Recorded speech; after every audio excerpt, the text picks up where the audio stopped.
का ये देवर जी का है भौजी? तनी हमारे को बात सुनी। का कहल चाहतड़ू? हमारे एगो सवाल बा। कौन सवाल बा? एगो ना 100 गो सवाल पूछ न। सुनी हम का कहल चाहत बानी। बोला। बिहल लाइकियन के का हउए चीना। सुनत है ना? हाँ हाँ सुनत नहीं। बिहल लाइकियन के का हउए चीना तो देता तनी बता। लाया ये देवरू देता तनी बता।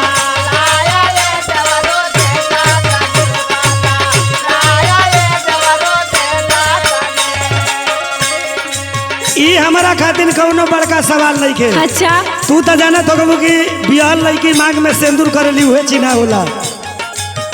बिहल लड़की अगर सिंदूर अपने टेढ़ी मांग के नीचे छुपा ली हो तो कैसे चिन्हाई कि बियाह भइल बा कि ना? असली चिन्हा सुना हम बताओ तनी। बताइए। बिहल लड़कियन के मीना हो चिन्हा। अच्छा बिहल लड़कियन के मीना हो चिन्हा त सुना तनी मन लाया रे भौजी सुना तनी मन।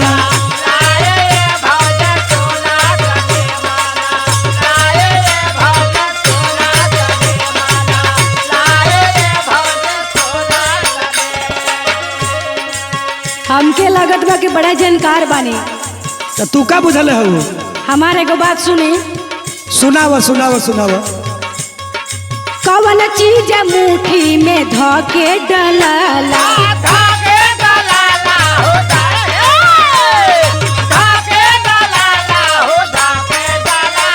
सुनत है ना? सुनत नहीं बोलो। गचा गचा भीतरी ऊ जाके समाला।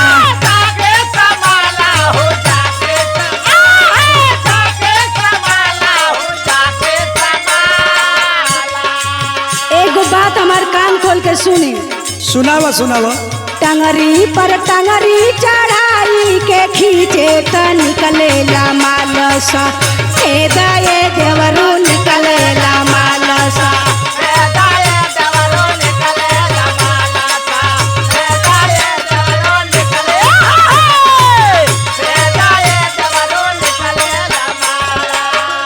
अच्छा ई तोहरा सवाल के जवाब हम बता देब तो का हरबू? तनी बता दे। अब बता देब तो हरबू का? जवन चाहिए तवन ले ले। तो सुन अपने सवाल के जवाब। बताए। गेहुआ के मुट्ठी में धके डालाला।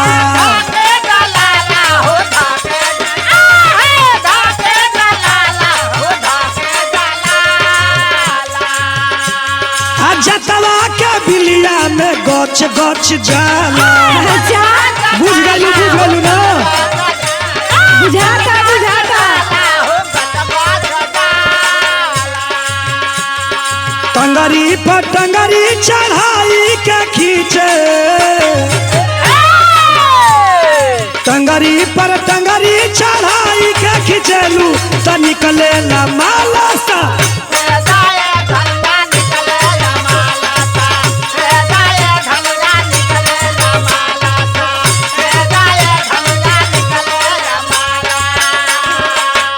अच्छा तो सुनी। बोला बोला।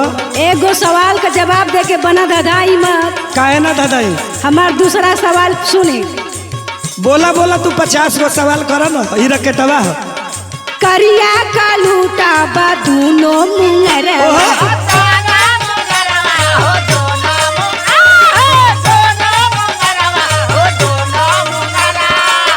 सुनत है ना?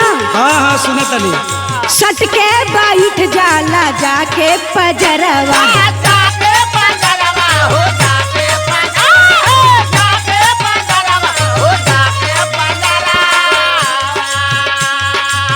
और एगो बात ध्यान से सुनी। हाँ बोला बोला भौजी बोला। दोनों ओर जंगिया के बिचवा में जाला।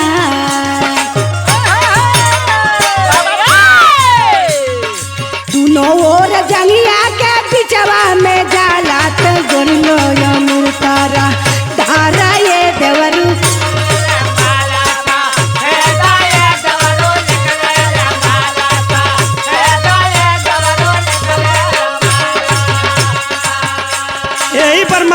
तारू। हाँ हो सुना सुना सुना बताओ तनी। बताई। अमृत के रस गिराओ तारू कौन चीज में से गिरेला हम बताओ तनी। अरे करिया कालू तबा करा कलुआड़ावा। सुना तारू ना। अच्छा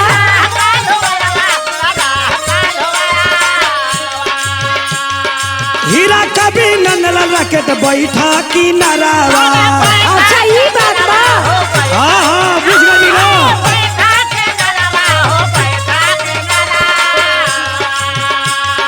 दोनों ओर मुंगरी के बिचवा में उखिया से। दोनों ओर मुंगरी के बिचवा में उखिया से गिरेला अमृत के रास्ता।